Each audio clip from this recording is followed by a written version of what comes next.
Hello, everyone. What's up? How are you? It's Thursday, so you're stuck with me, Brian, and of course, my new And host, Daniel Payton, author Daniel Payton, right there. He's back because he has power. yes, I have power. I'm back in the 21st century. Yes. How long were you without power? I did the hour count. It was like 45 hours, Oh my God, just shy without of 2 days. power. So it was ugly, I don't hot, know. sticky, ugh, It, and it only got worse because there's so much tree damage. We went out the day afterwards to see what was going on and get some stuff. And there's a bridge near our house, and it crosses over a major highway. All of the telephone poles, all the power lines and poles that were across that bridge that let the power across to us have been snapped and thrown in the road. And so that's why we didn't have powers, because the lines were literally destroyed, and they had a dozen power trucks there and people working like crazy on it. And they're like, yep, we're not going to have power for a few days. We realized that real quick. that is not. That's not no fun. No fun not to have power. I would go completely crazy. Ashley, hey, what's up? Everyone is now starting to join us in the chat room. I'm pretty sure there's a lot more people than usual because of our guest tonight, which is fantastic. So, Kayla, hello, welcome. Let's see, Ashley. Wow, 45 hours. Yeah, that was kind of, Crazy. yeah, it was. Crazy. Absolutely. Diane Paint is here. Hey, guys, can't wait for Sylvia. That's what she says. So,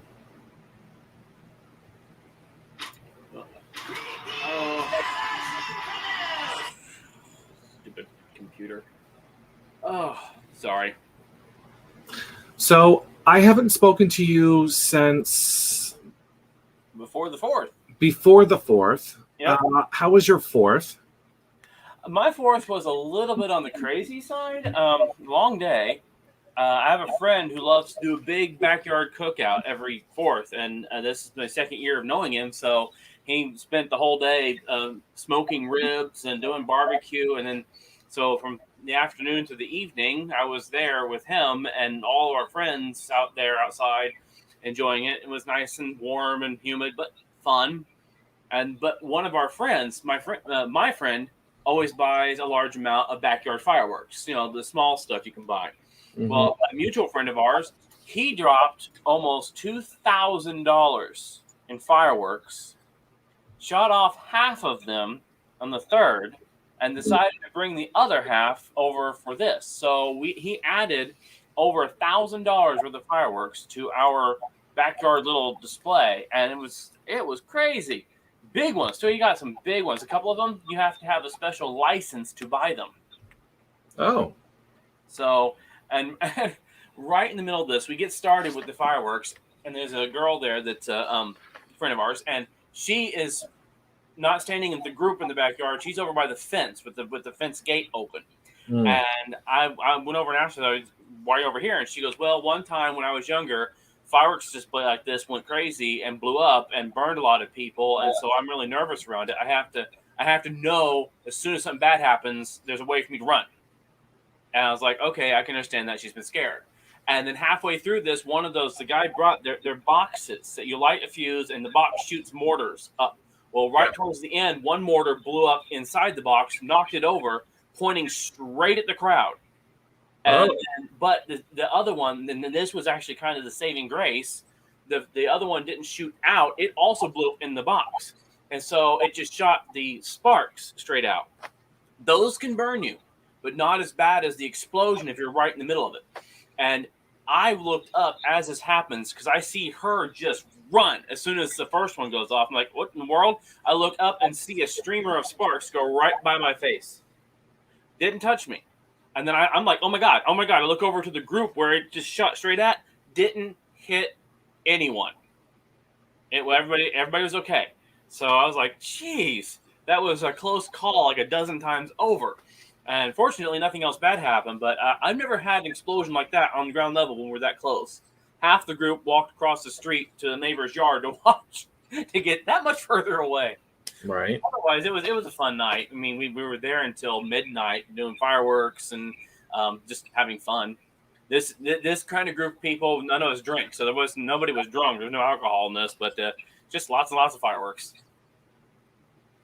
I saw that you post a video on Facebook with some Yeah. fireworks. So Yeah, I have the video. I thought I had it with this computer. I have a couple computers. I don't. It's in a different one that I can share it from. But yeah, I have video that I did a compilation. There were so stinking many of them. The video has 3 different videos going at the same time, so you can watch the fireworks all at once. So let me see here. yeah, If I shoot you the link, can you share it? Because I'm not sure how to do a screen share. yeah, absolutely. Let me run over to that. You chat with the people. I'm gonna be staring at my Absolutely. computer. So everyone needs to just calm down because she's here. I can see her. So it's all right. She is here. People are like, "Oh, I can't wait." Let's see. Hello to my aunt. My aunt is here. And of course, my grandmother's here. All the important people are here because they know that Sylvia's here. So the numbers just keep rising, which is fantastic. There's the link for you. Here's John. Oh, okay. Hello, John Clark, Amber, Diane, Barbara. Everyone is here. All right. Let me see. Oh, there it is. So let me pull it up here. Can you play with it for a second? Ah! A lot of noise. That's loud. Okay. All right. I'm going to turn mine down. Let me share the screen here. Share the screen. I really do like doing this. Which one is it? This one? Yeah, there you go. Can you see that okay? Yep, I think it's good. All right. Well, these are all from the same show. None of these are duplicates. So every one of these is new and different fireworks happening the same, over the night. All right. Let me. I gotta hit play, don't I? That would be nice. Let's go back. Here we go.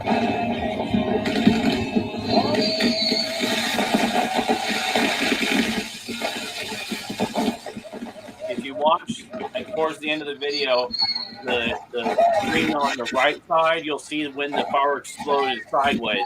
You actually caught that on the Fireworks.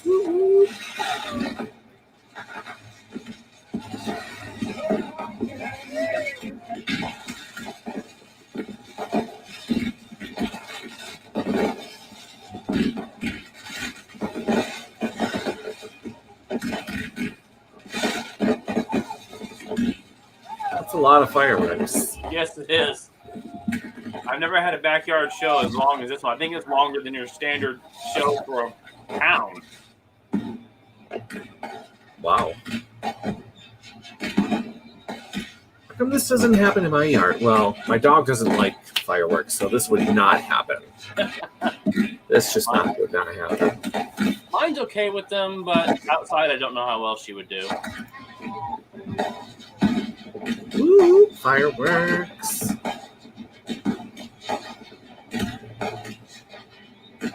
Everyone likes fireworks, right? I'm going to see some fireworks hopefully Saturday. Since we have so many different small communities all melded together around here, they have their 4th of July fireworks throughout the... So what happens where? Okay, I said toward the end on the right side, you'll see it. You may not realize what you're looking at, but it's where it blows up on the ground. So, is it past this point? No, it should be. It's very last. I think or next to last video on the right side. So go ahead and hit play. I think here. Okay.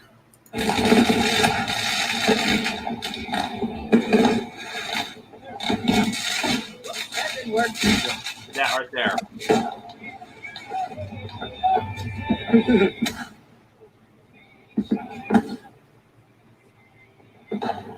Oh, it's on fire. It was the very last one on the right side that shows the Yeah. one blowing up right at the people. I was crazy. Interesting. So as you can see, it was a pretty hefty fireworks tonight. 4th of July evening, and had fun. Diane Pete says it sounds like a fun time. Wow, very cool. My aunt says the neighbors across the street does fireworks for everyone every year. Or I'm assuming that's what you meant.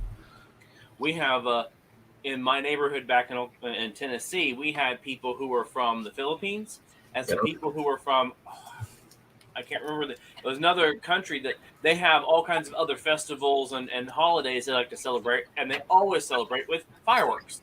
And so, since we were technically in the county, and in Tennessee they sell fireworks at big stores all year long, throughout the year, I would all of a sudden just see these big fireworks going off, and I go over there and ask my friends, "Okay, which celebration is this?"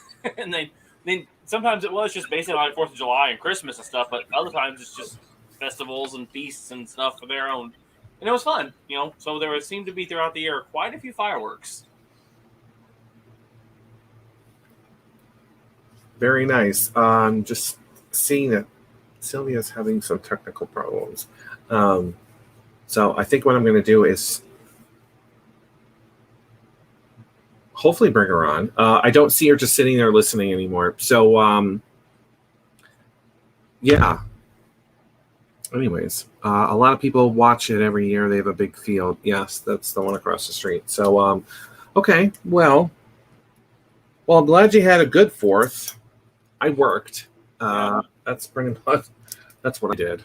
So, but yeah. Yeah, I thought about you yesterday. I was at Staples. Oh, really? Yep. Buying shipping supplies and looking at gaming chairs. Yes, they're on sale. Mm-hmm. Yeah, there she is. Okay, so I'm just going to move right on. We're going to get to her before she disappears again. Before she disappears. So she has been on my show countless times. You have talked with her when we did the radio show. So technically, this is your first time seeing Sylvia Shults on the screen here. So this is going to be fantastic. Everyone loves when she comes onto the show. We talk about her books all the time. I talk about her all the time myself. So, yeah. It's nice having her on, and she knows that. So, right? Absolutely. Welcome. Hey, Brian. Hey, Dan. How you guys doing? Doing good. Very well.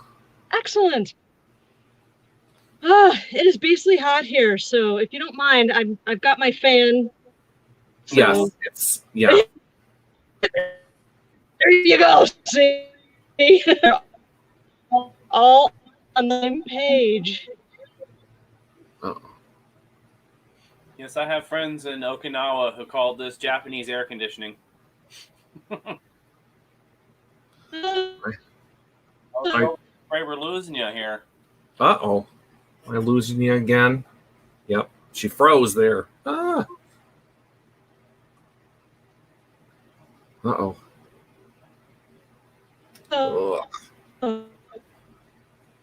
She's trying to come through. Okay. All right. I'll wait until I know that she has fixed whatever. Normally she has to move to another room when she does that. She just dropped off. So, all right. So we'll wait for her to come back. Well, yeah. I'll let you know what happened this past week. This week has been one of the weirdest weeks for me. Okay. Between a massive thunderstorm that had such straight line winds, it destroyed so much trees in the area. I haven't seen this since the last tornado I went through in Oklahoma.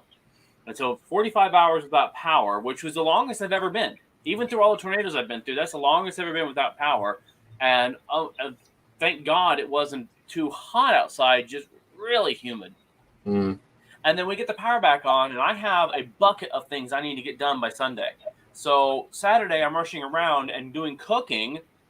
And while I'm preparing food, I'm sharpening a knife and the knife skips off the knife straightener, and I cut my finger so bad I ended up at the walk-in clinic to have stitches put in. So I'm now sporting 5 stitches and the bandage I keep having to clean and replace. So and at the same time I have my publisher, 2 publishers, and my game all asking me for new material, new stuff we got to have ready by this coming weekend.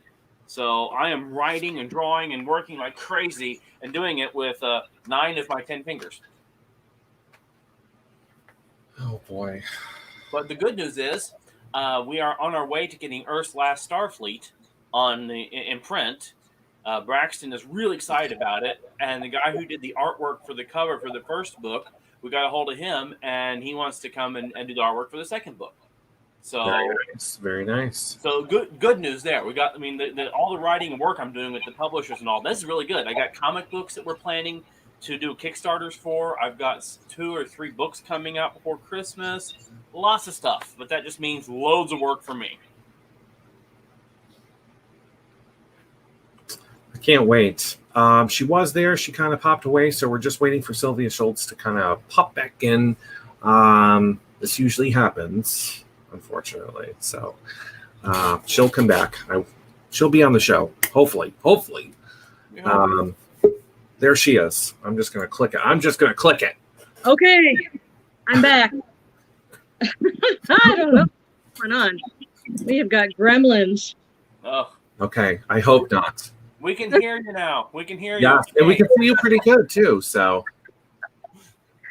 I moved to a different place in the house, so you won't see my pretty red office wall behind me. I'm just going to hang out here.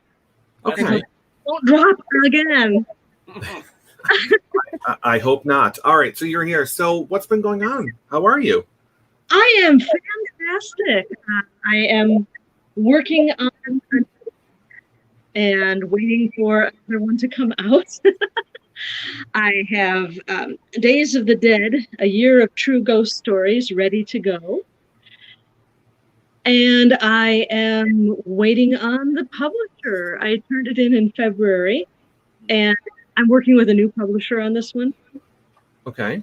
Said, so when is it out? I've given you the book. When is it going to be out? He said, oh, sometime in the fall. I said, oh, okay. So I really don't know exactly when it's going to come out, but I started another one anyway, so it's all good. There you go. Absolutely. Do you want to tell us a little bit about the new one that you're working on? Sure. It's really exciting stuff. So when I'm working on Days of the Dead, it's a ghost story for every single day of the year. And as I was doing this is 266 stories. As I was working on this, I realized that there were an awful lot of ghost stories that had to do with people being murdered and killed in other ways and everything.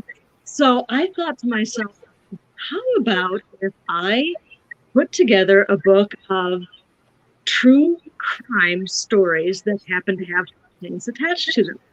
One of my other publishers has been after me for a couple of years to do a true crime book. And I said, well, I don't know if I'm really qualified to do a true crime book. That's really not my wheelhouse. Ghost stories are, but my goodness, they're that. Oh, no. Okay, are we back? There are stories that have to do with true crime. So I started on that, and I'm about halfway through the book, so it's coming along nicely. I'm very excited about it. Sounds to be interesting to do true crime. That's something that I enjoy to a degree. Watching like mystery shows and true crime stuff can be fascinating. Yeah. Don't know much I've ever seen that deals with ghost stories, but I'm sure that is a really interesting tie-in that could be quite fascinating, especially finding the true ones, the stories of reality behind that, you know? Oh yeah, and it's really interesting to do that research, and I've gotten a hold of a lot of really wonderful stories. There's one of my favorites is the story of the Donnelly murders in Canada. Where did I put that? Oh, here it is. Going to get my notes out. The Donnelly murders happened in 1880 in Canada, and this was the result of a feud that had been going on between the Donnellys and their neighbors, and it exploded into violence on the night of February 3rd, 1880, and it ended up with 5 people dead in 2 different houses, and one of those houses was in flames. Wow. And it's just incredibly interesting to find the backstory of this. How did we get to this point? How did we get to a night where 5 people died at the hands of their neighbors? So it was really interesting to work on. That sounds gruesome and yet interesting. Yeah. I lived in East Tennessee for a number of years, and we have a lot of, even though it's Kentucky, we have a lot of Hatfield McCoy reference in our culture there. Yeah. And what's really interesting is I have actually met at least one person who was involved with the whole McCoy family. And they hate 90% of the stories, books, and TV shows and movies based on it because they Hollywoodize it, they romanticize it, or they add what was never there, and so they want somebody to tell the real story. And there's people who have tried, but people want to hear such fantastic and over the top things that never really happened. But at the same time, there's some pretty awful stuff that people don't want to hear about because it's awful. Yeah, it's a really fine line to walk on finding out.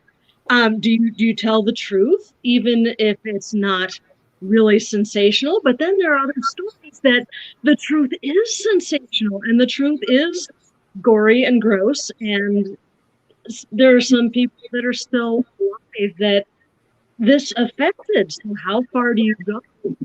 And that was something that I was always leery of with trying to write a true crime book. I told my publisher a couple years ago, I don't think I really have the chops for this, because if you do something modern, how far do you go with it? How far do you take the story, and how far are you willing to tread on people's toes that still remember this? This is still their personal history. Mm-hmm. So I'm really grateful to have found so many historical stories about true crime that ended up with hauntings. Yeah. Very interesting. Very interesting journey. A question I have is, so are you taking this in a narrative or nonfiction, historical? What's the direction you're going to tell this story as? This is going to be a collection of true ghost stories. This is what I'm good at.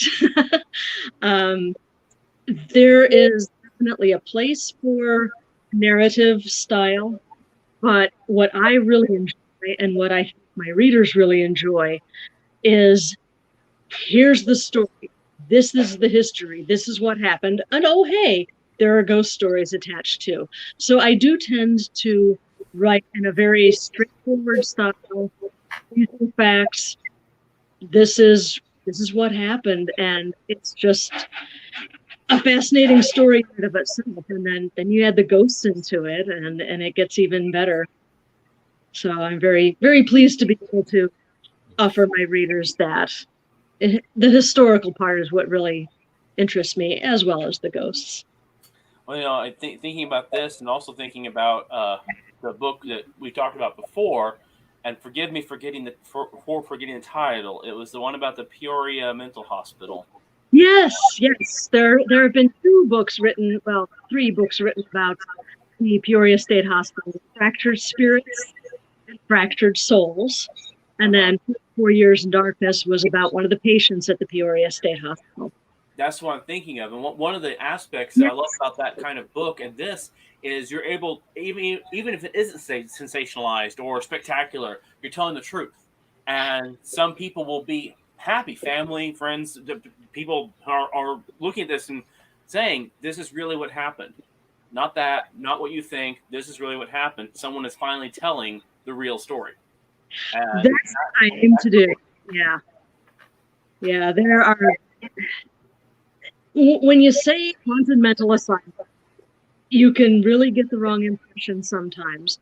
And it is my privilege to be able to tell the story of the Peoria State Hospital and to tell the actual history.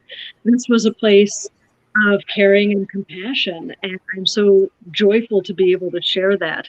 There are a lot of really interesting things going on at the asylum now, as a matter of fact. We're just about to start 3 ghost hunts. There are ghost hunts scheduled for, let me get this accurate. There are ghost hunts scheduled for 3 coming dates on Saturdays in July and in August. And the neat thing about this is that you're going to be immersed in 3 paranormally active locations at the asylum. Usually when you go, you're in just one place. You're at the Pollock Hospital. But we have expanded the opportunities to ghost hunt at the Peoria State Hospital. You're going to start off at a restaurant that has been, that it used to be one of the asylum buildings. It used to be the activity center. So this is a place where the patients came to enjoy themselves. They came to craft, they came to do things they enjoyed doing. Hey Diane, I'm so happy you joined us. I am going to be there for the second 2. I'm not able to be there for the first one, which is this coming Saturday. I have had previous plans, but I will be there for the second 2. So you start off at the former library, former activity center, and then you're going to go to one of the cottages, one of the men's cottages, which has been purchased by the Peoria State Hospital Museum Group. So they are in charge of that now, and no one's explored it before. This is going to be a brand new thing for people to explore. And after that, we also have access to one of the mines that, before the asylum was founded on the hilltop. The hilltop was the site of several coal mining operations. So we have access to one of the mines, too, that we can explore. So it's just incredibly exciting, and I cannot wait. Sounds like it. That's a lot of work there, but I'm sure you're going to find a lot of new and interesting things. That's my hope. That's my hope. When I wrote Practical Spirits, I had a wonderful time listening to everybody's stories. They were so generous sharing their experiences with me. And people didn't stop having experiences when I typed the end. So after a couple of years, I had enough stories to make a second book, Fractal Souls. And that is what is continuing to happen. I'm still getting people telling me stories about the asylum, and hopefully these new investigations will lead to even more experiences. And in a couple of years, I'll have enough for a third book. I hope so. Yeah, I think one of the best things that a nonfiction book can do is it doesn't have an ending. And that means is you read it, and then when you're done, instead of saying, "Oh, the end," you're saying, "Oh, that's the beginning of what I know. I want to know more." And so, like me, I didn't even know about Peoria State Hospital until I first met you, and then now I know more than I ever thought I would. And I find it fascinating, and it's educated me. Did a good job. It's fascinated me and educated me on the asylum system, the medical system of that time period. So when I write and when I'm studying, I can see that, and it's helped me. You know, it's a brilliant way to move forward. Now, of course, I'm a researcher, I'm a writer, so I want to know more. I dig for more. But I think that's a good thing for anybody who reads nonfiction, is that book should just be the beginning of what you're learning, not the end. Yes, I agree completely, and I'm very happy that my work helped you in your research. That's wonderful. And yeah, I realized that when I was working on 44 Years in Darkness, I was telling the story of one woman and her experiences. And I realized that very quickly. I used to write fiction. And you're exactly right, Dan. You come to the end of that, you type the end, and that's the end of the story. But this, I was writing about one specific person, but it was a person who actually lived, who went through these experiences. So I couldn't just let her story go. After I was doing it, I realized that there was so much more she experienced that I will never know about. I mean, I'll never meet her. I'll never get to know her, but I hope that I got to know her through writing a book about her, and I hope that I let other people get to know her as well. Yeah. So, and going on for this new book, which you're talking about, the true crime ghost story, true crime stories. That's the same thing as I said before about telling a story from the truth, not from Hollywood. That right there, and also opening a door. Because, like I said, in my experience with the Hatfield McCoy feuding story, learning the truth changed my understanding entirely of it. Hollywood has always painted them as dumb hicks from the sticks who are just out to kill each other because they're stupid. That was not even close to it. Right. And so, and I'm afraid too often they screw it up. So it's good to have somebody who finds any kind of story like that and dig the details, put out there, and then start off by saying, you're not going to be reading a Hollywood play here. You're going to be reading the truth. That's a very good point. Yeah. And that's the joys of doing research, is finding all the parts of a story. When I was doing research on, I'm going to read a comment here. Yeah, John, I agree completely. That's one of the joys of telling these stories. When I was working on David, I found the story about the Black Donnellys. There we go. The Black Donnellys. And this was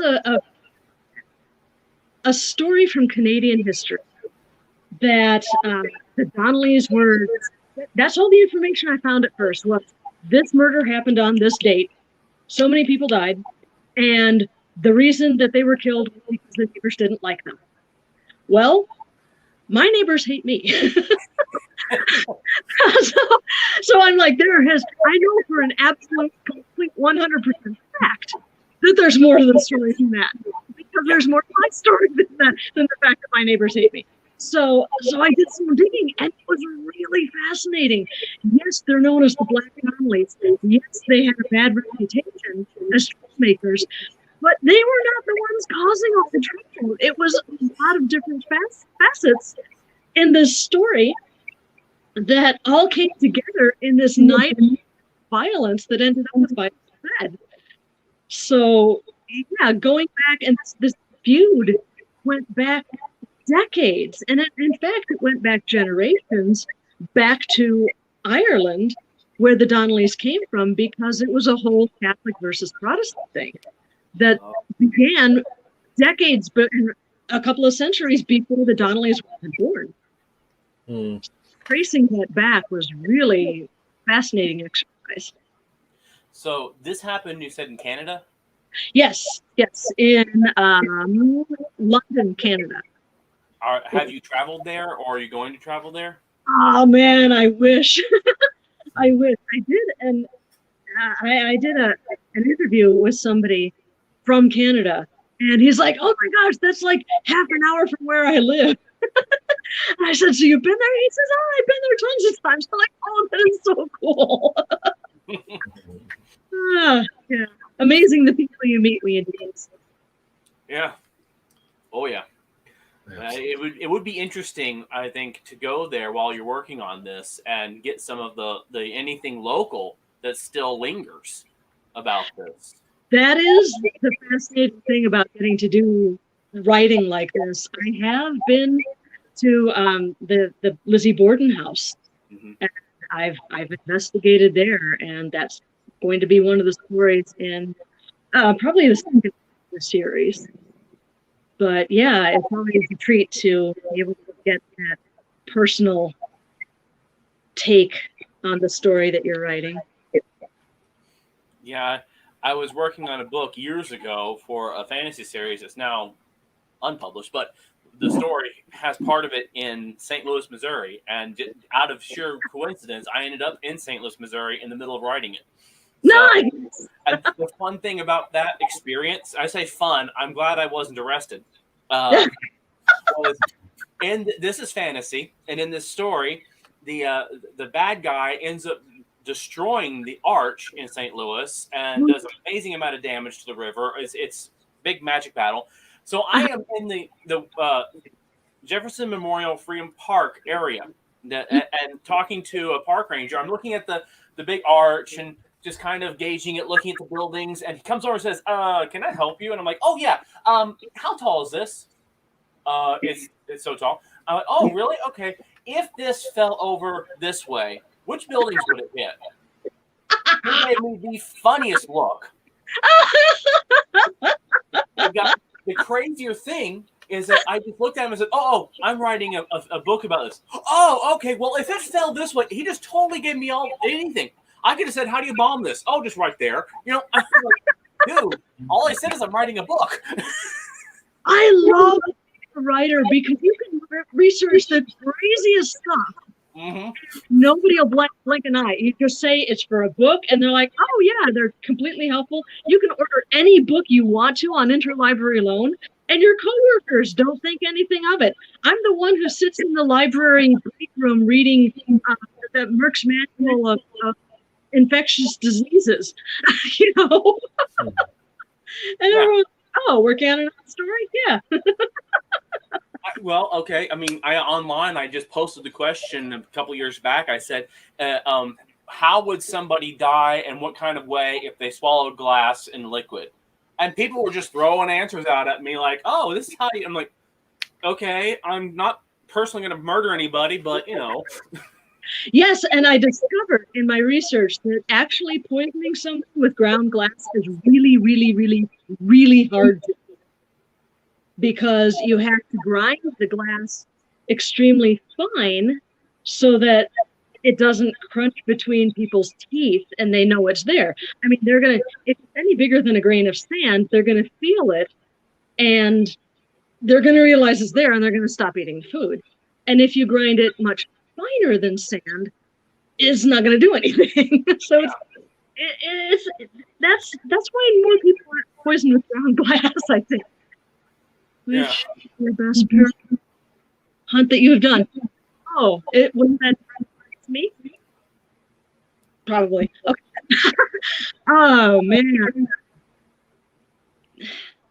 I have a real soft spot for the Peoria State Hospital, of course, because that's my stomping grounds. It's 10 minutes away from the front door, and I've had a lot of really wonderful experiences there, including meeting a spirit in the basement of the Pollock, a young man named Chris, and he and I have become friends, oddly enough.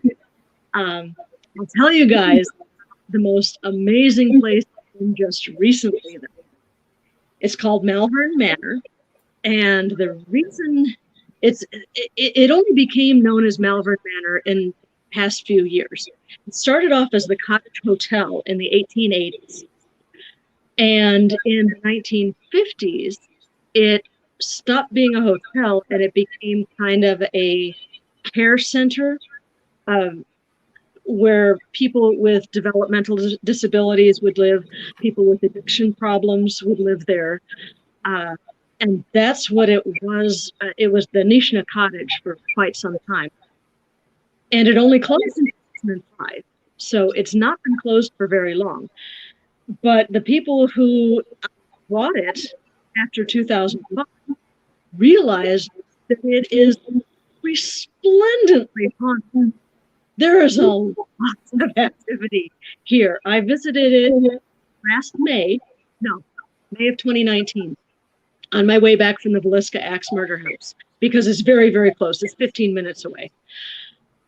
And I could tell, I'm about as sensitive as this desk right here. And I could tell there was stuff going on in broad daylight. So I went back at the beginning of June this year for an overnight. And I got to sleep overnight in the rooms. And it was amazing. It was so fun. So the experience I'm going to share with you happened very late in the evening. It was, the ghost hunt was over at 2, and this is about 1:30 in the morning. So activity had ramped up. We were having just bunches of fun. There were 3 other female investigators and I in one of the hallways of the nursing home. And this particular hallway is the Shadow Man's hallway, because there is a shadow figure that will come out of the locked door of room 2 and rush you down the hallway, like cover the length of the hallway in seconds and be right in your face. And this did not happen to us that night, but it has happened hundreds of times to investigators. So we were really eager for that. Unfortunately, it didn't. But we were in the hallway, and one of the investigators said that she was feeling headachy. Another one said she was feeling nauseous. So we knew there was energy around. And then the one investigator who said she was feeling headachy was sitting on a chair in front of an open doorway. It wasn't numbered, so we didn't really know what to call it. It's just referred to as the dizzy room, because you can go in there and you start feeling dizzy. So it's just referred to as the dizzy room. So she was sitting there. I was in the hall behind her, and she had a pair of balance rods in her hand and asking questions, and the rods would cross for yes, and they would go apart for no. As she's sitting here holding these balancing rods, the rods pointed to the room, to the open doorway of the room. And then they pointed towards me. Undeniably towards me. And the other investigator said, I think something wants you to go into the room. I said, okay, fine, I'll go. It's 1:30 in the morning. I'm a little pushy anyway. So I had been in this room a couple hours before, and absolutely nothing had happened. I walked around the room, didn't feel dizzy, didn't feel anything. But here at 1:30 in the morning, it's a different story. I go into the room, and I stand there, and almost immediately, I start feeling dizzy. I start feeling this sense of vertigo, and the floor underneath me starts moving. It's like a funhouse floor. It's like standing up on the floor of a moving train. You can sense that movement. And I just started kicking. It was so amazing. And then I started recording on my phone, hit the record button on my phone. And I stood there just experiencing this, had my knees soft so I wouldn't lock my knees and fall over or anything really weird happened. And then as I was standing there, this is so amazing, I felt this electrical current spin in my arms and legs, just full body electrical current just zapped right through me. It was like grabbing hold of a live electrical wire, but it didn't hurt. It was just tingly. I looked towards the hallway where the other investigators were, and I said, this is so trippy. It was just a blast. So it got to be a little intense after several moments. So I went back into the hallway, and I stood there for a second, and everyone was like, are you okay? I'm like, I am so far past okay. This is so great.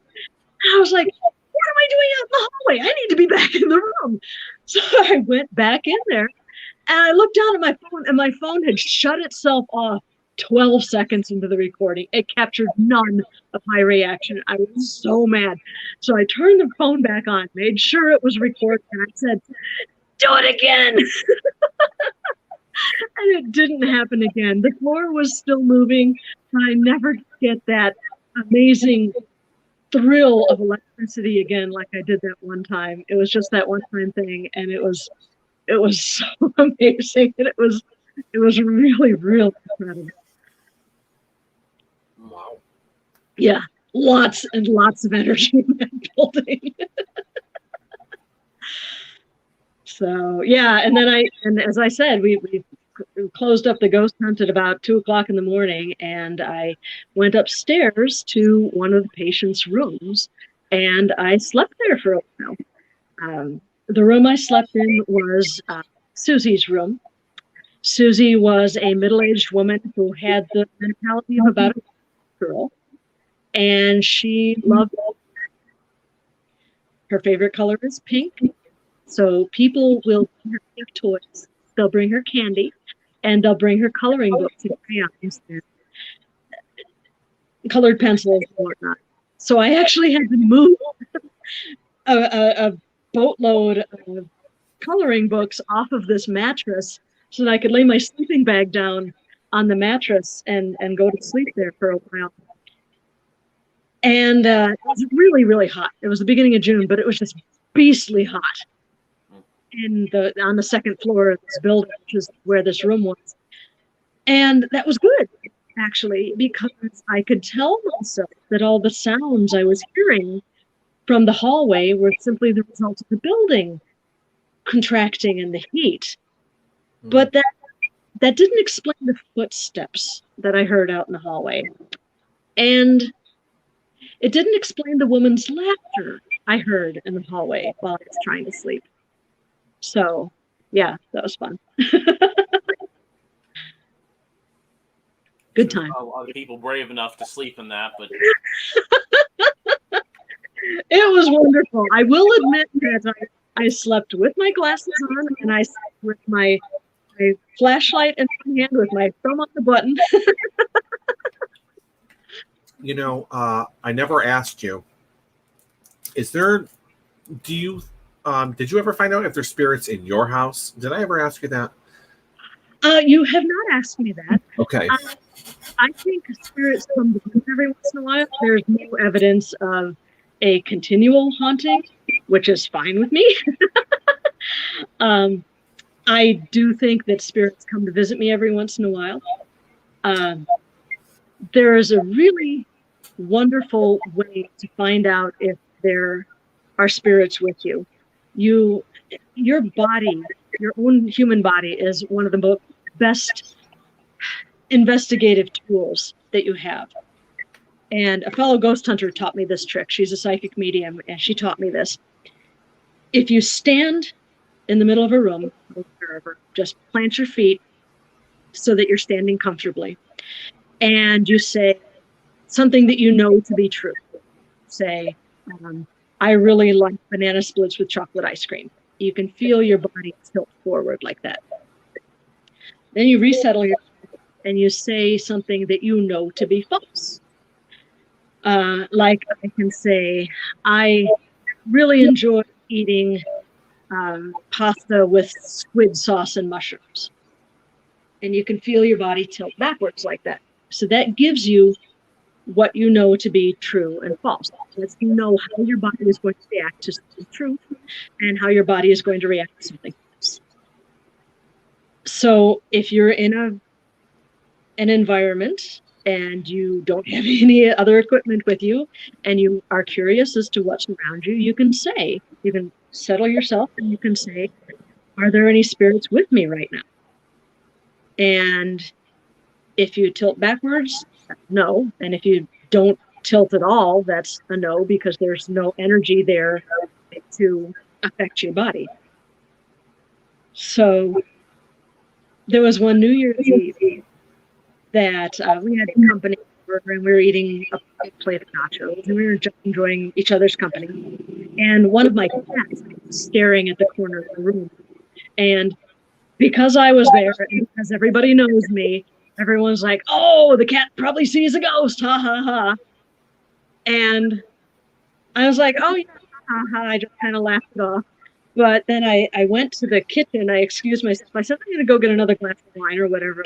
So I went to the kitchen and I very quietly, I said, is there anybody here tonight? And my body tilted forward and I said, well, is it so-and-so? Is it so-and-so? Is it so-and-so? Is it, I just went through this list of people I knew who could have been. And I said, is this my mother? And my body tilted forward and my mother came to visit me. So maybe. Wow. But yeah, it was really cool. And then I was a radio interview, which had video, just like this one, a few years ago. And there were 3 hosts. And I was watching all of them, it's like I'm watching you two now. And 2 of them were psychic mediums. And I was telling a story about the asylum, and I could see one of them. What is that? What is that over there? And I finished my story. I'm like, all right, I can see you guys. You're pointing at something over my left shoulder. What is going on? What do you guys see? And the 2 psychic mediums said, well, we can see a male figure over your left shoulder. And like a dummy, I said, oh, where? And they're like, oh, it's gone now. I'm like, oh, great. Okay, super fine. And they were like, well, it's somebody, it's not a relative, but it's a male figure who is close to you and is protective of you. I'm like, okay, I wonder who that could possibly have been. And I talked to my husband's aunt, but she claims me as her niece. We're very, very close. And she also is sensitive. And she and I came to the theory that it might be my husband's biological father, who was just popping in to say hello. That would have been my husband's aunt's brother, who was killed when he was very young. And she was like, yeah, I think that's who it was. I think that's who came to visit you. So yeah, I think they pop in every once in a while, but there isn't a spirit that hangs around my house on the regular, I don't think. I only ask because we can hear you perfectly fine, but we cannot see you. No! Oh, I'm sorry. Yeah. So what someone was commenting earlier. I mean, I can make you out. You have lines like going all the way across. And Really? but we can hear you. I can sort of see you. But one of the people watching was like a while back, John was like, it seems you have spirits that don't want you to talking about it. Ooh, that could be. That could be. Yeah. I see you 2 up top. Mm-hmm. And I see me down at the bottom, and we're all perfectly clear. I'm not having any visual issues at all. To me, it looks like you're talking to me through Venetian blinds. Oh, wow. Yeah, I don't have anything this end at all. Yeah, but we can hear you perfectly fine, though. Good. Okay, good. Yeah, I can sort of see you. I'm pretty sure people, they can see you, but I'm not too worried about it. But yeah, so I just I thought it was funny because I'm like, what's going on here? Every time I talk to her. Yeah. Oh, we have new comments. So before I forget this, I mean, we have so many people watching right now. So if anyone has any questions for Sylvia, now's your chance. Ask your questions. So here's my aunt again. What's the worst experience that you've ever had? Oh, worst. Gosh. Oh, oh boy. Okay. In a nutshell, the living can often be scarier than the dead. I was with USPR, US Paranormal Research, last June. We went to Waverly, and then the next night we went to, we split our group, and half of us went to Masonic temple, and the other half went to a cemetery out in the middle of nowhere. And we got there just before dusk. We got to investigate it as the sun was going down. Really extraordinary. Casey Cemetery outside of Louisville, Kentucky. And it was, we were wondering if we had the right directions, because it was way down this narrow, tiny gravel drive. We finally reached it. It was at the end of the drive. We started investigating and started filming, started recording. And we realized that another car had pulled up. And this was in June of last year. And it was right around the time of the Breonna Taylor killing. Mm. So we were supposed to have been met there by a member of the local law enforcement, and he had his hands full. He was not able to be out there with us. So this car pulled up, and we all went back to our cars, and we just stood there watching this car, and the people were not getting out. And we're like, what's going on? This is weird. Why are they not getting out? And they finally got out, and they were asking us what we were doing there and everything. And we said, well, we're investigators and exploring the cemetery. And they're like, oh, yeah, cool. Yeah, we're looking for ghosts too. And we're like, yeah, no, you're not. And we just got into our cars and drove away, because we didn't know what intentions these people had. And at one point, the driver reached back into his glove box of the car. We didn't know. And we're like, you know what? We're leaving right now. So that cut that exploration short. But yeah, we didn't know what was going on. And we just started driving back down this tiny little road and realized that the car was following us. We're like, nope, we're done. Floor it, get back onto the highway. So yeah, that was nerve-wracking. It was a really intense place to begin with, because there were a lot of child's graves there, and it's supposed to be crazy haunted anyway. And then you have these weird folks showing up out of nowhere, and you don't know what's going on. And we're like, yeah, we just noped out of there. That was an unsettling thing that's ever happened to me. Yeah, I would say you probably haven't encountered a ghost who brought a gun or a knife to the meeting, but people can. Yeah, people are perfectly capable of such things. Yeah. So any other questions? Oh, I do. Now that, I don't know how it is in Illinois, if the restrictions have been lifted. Are you able to go out and do things now? And are things kind of getting back to normal where you are, as far as being able to go back to ghost hunting and all that good stuff? Yes, they are. I'm getting back. So, everything's starting to open up now. I work at a public library, and it lifted our mask requirement for the public, not for the staff. Still has to wear masks. Just got so many kids coming in, and children under 12 can't get vaccinated yet. So we're like, yeah, we'll just keep wearing masks. That's okay. But patrons that come in don't have to wear masks. We just leave it up to the system. If you're vaccinated, you don't have to wear a mask. If you're not, we really appreciate it if you would. And it's like that in pretty much all of the businesses and places that are open now. It's beginning to get back to normal.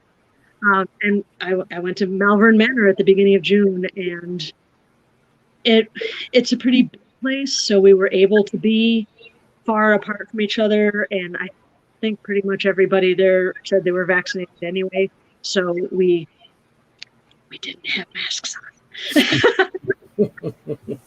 So yeah, it's normal. There you go. All right. How about you? Are you have things started opening up around you guys? Somewhat, yeah.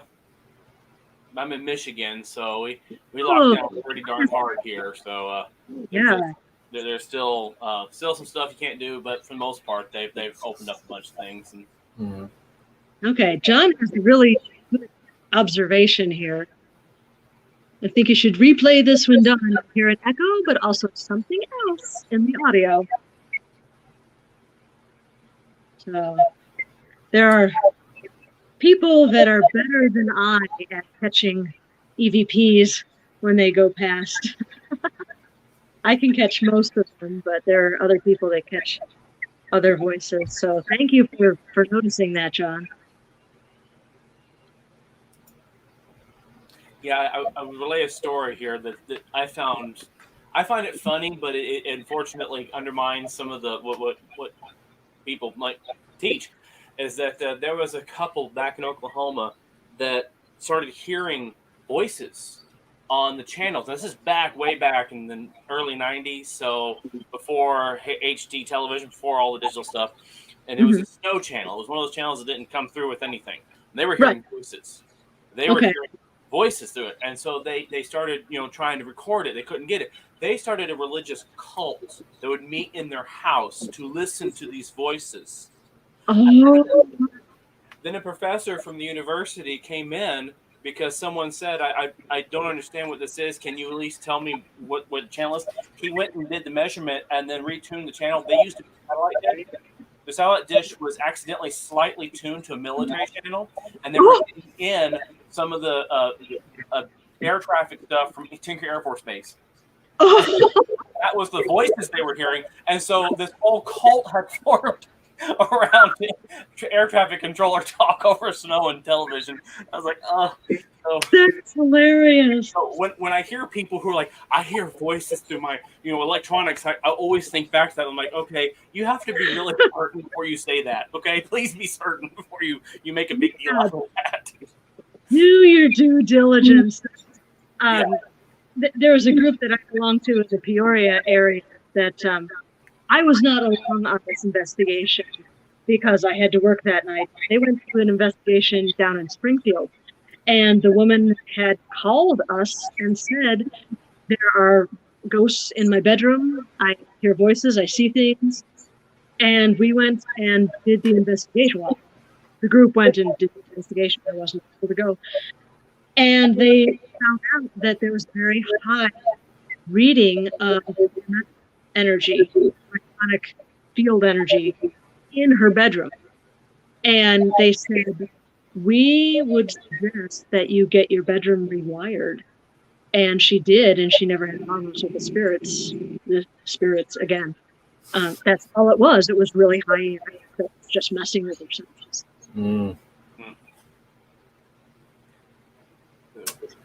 Crazy. I've only experienced one thing in my life that I've noticed, anyways. And I was on Lights Out with Sylvia, so I explained my story with her. Yeah. So, yeah. Which is still on YouTube, people. Go listen to it. It's a good show. All of them are.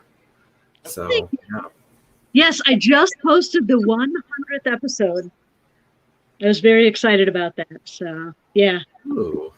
Yeah, I'm going back to Gettysburg this year, but I did kind of a Gettysburg series leading up to the 100th episode. And yeah, there's some interesting stuff there. For episode 99, we investigated an 8-acre yard. It's these people's backyard. And it's an 8-acre plot that used to be a Confederate field hospital and a Confederate camp during the Battle of Gettysburg. So that was absolutely amazing. I was there with U.S. Paranormal Research a couple of years ago. And that was a really interesting night. I have a dear friend who is a psychic medium, and her daughter is too, and had decided to do some investigating at, we called it the Unfire. There were 2 campfires at this house, and that these people house to investigators and their backyard, which was this 8-acre section. And to be hospitable. They put together a bonfire in the backyard, and there's another bonfire site out in the woods. And the guy said, I can't keep this lit. It's out in the middle of the woods. No matter how I try, I can put kerosene on it. I can put lighter fluid. It will not stay lit for more than 10 minutes. And we figured that out in the middle of the woods, these are Confederate soldiers in these woods. They probably don't light a fire out in the middle of the woods where anyone can see it. So we referred to it as the unfire. So we were sitting around this unfire. It was me and Liz and her daughter Angel. And we were getting some really wonderful evidence on the spirit box. We invited the soldiers to come sit with us, and I poured out some water for them. And through the spirit box, we got thank you and we got more please. And they were really enjoying sitting with us and singing Dixie. And you can hear it on the lights out here. And we were just having a wonderful time conversing with these Confederate soldiers. And Liz said that one of them reminded her that actor with the big white bushy mustache. I can't remember his name right now. Drat. It's escaping my thoughts right now. But he's got this beautiful, rich, deep voice. And she's like, yeah, it sounds like this guy. And all of a sudden, Liz and Angel said, we have to go now. And I trust both of them implicitly. So when Liz says we have to go right now, I pack up my stuff and I go.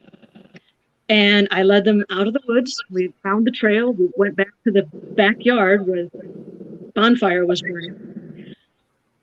And everything had settled down. And I turned to Liz and I said, you want to tell me what that was about? I mean, can you enlighten me as to why we left the woods so hurriedly? And she said, you didn't hear that? I said, hear what? I have no idea what you're talking about. Liz and Angel. Sam Elliott, yes, thank you. Thanks, Diane. So Liz and Angel both heard the roar of a bear in the woods. They were so convinced that they had heard this. They thought it was an actual bear. And there are black bears in the area. They had closed down its charge for a couple hours just a few days before our visit because there was a black bear wandering around the battlefield. So they're in the area. And they heard it, but I didn't. It didn't even come out on the recording. They just heard this bear growl. So that was a really interesting thing that happened during that investigation. Wow. I've never experienced anything. Yeah, just once. It doesn't happen to me unless I just don't pay attention. So, yeah. There you go. So we're going to have to wait until the fall. Yes. But rest assured, I am working on it. So we might have to go at the same time. Who knows? That would be nice. That'd be really awesome. And I'm happy to say they've collected so many stories of murders with hauntings attached that Grave Deeds and Dead Plots is going to have more than one book in the series. I think it's going to be 3 or 4 or maybe 5 books in the series. I'm very excited about that. You have that much to do. Yes. Wow, that yes, is I keep impressive. finding. And they're from all over history. They're from the colonial period. They're from over in England. They're from other countries. They're from the 1950s. They're from the 80s. They're just such a wide range of true crime stories that end up attached to them, and bad for them, good for me. Good for my audience. Yeah, absolutely. Does anyone else have any questions for Sylvia before we've already gone over an hour. Can you believe this? This happens every time Sylvia comes on. So it's normal. It's normal, folks. And they have not once said anything. If anyone has any other questions for Sylvia, just let me know. Post them on there. So I have one for Sylvia that's kind of a personal thing here. Sure. Have you ever read the Winter Wizard Chronicles yet? I have not yet read them, but I am happy to say that I am currently doing interlibrary loan at the library.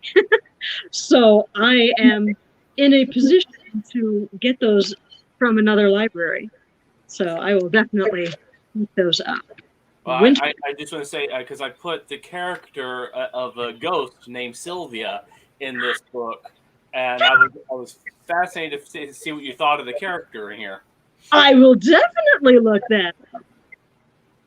So I'm very interested. So I'm thinking if closer to the release of this book, preferably nearer to Halloween, we could do our the next interview. And if you've read it by then, I could ask you your thoughts on my interpretation of Sylvia.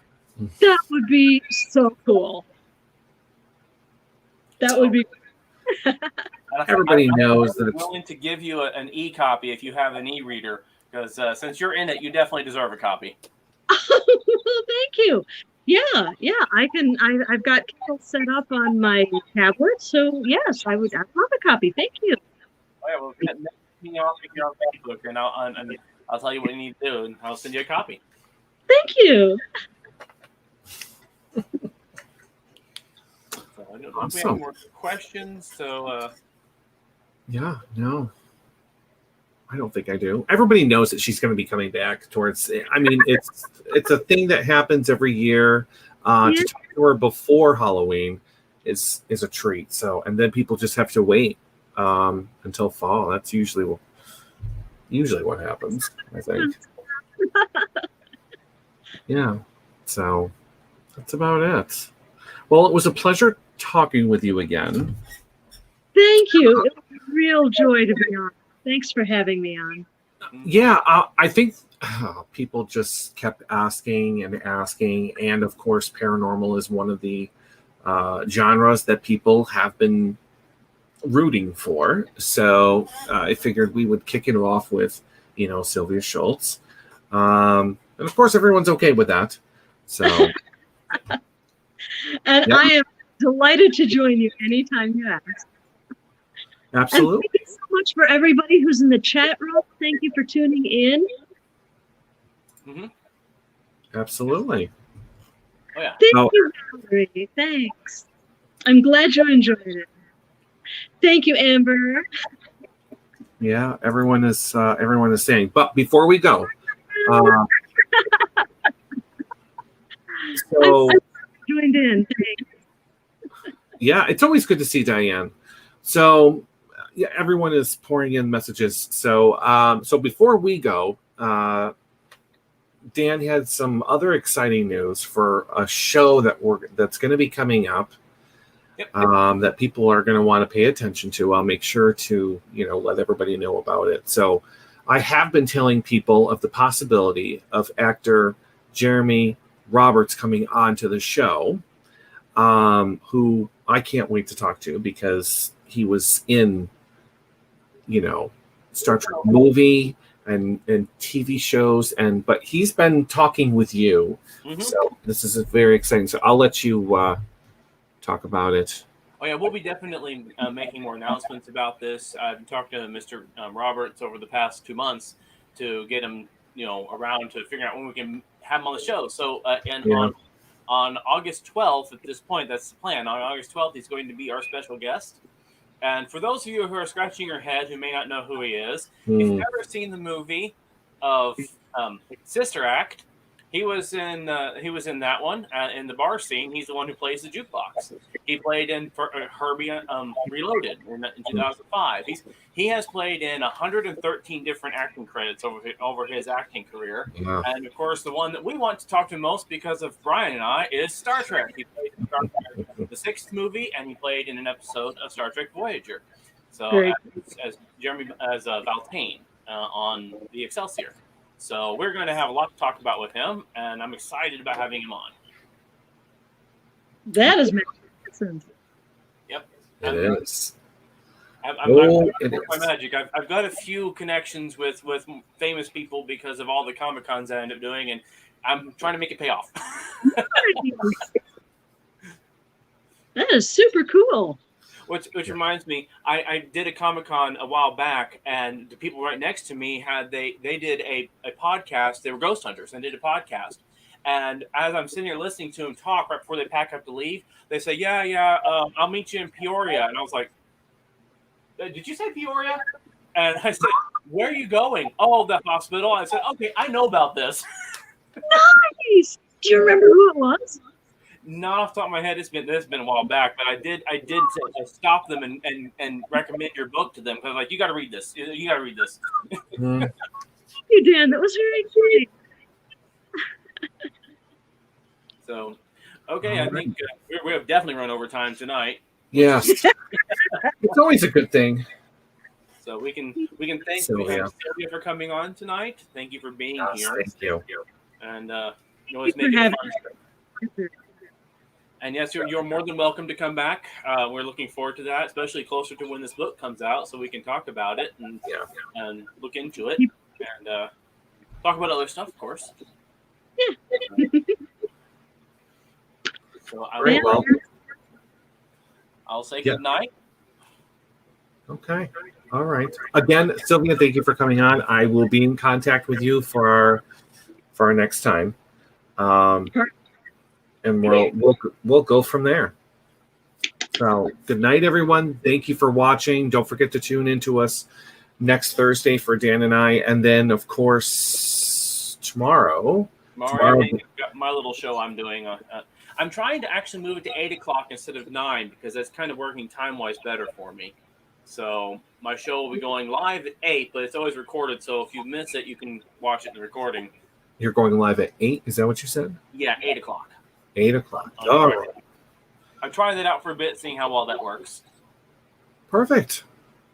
All right. Well, I will see you tomorrow night. I will speak to you at some point, and I'll see the rest of everybody next Thursday. So thanks for watching, and we'll talk to you later. So bye, everybody. Good night. Good night. Night.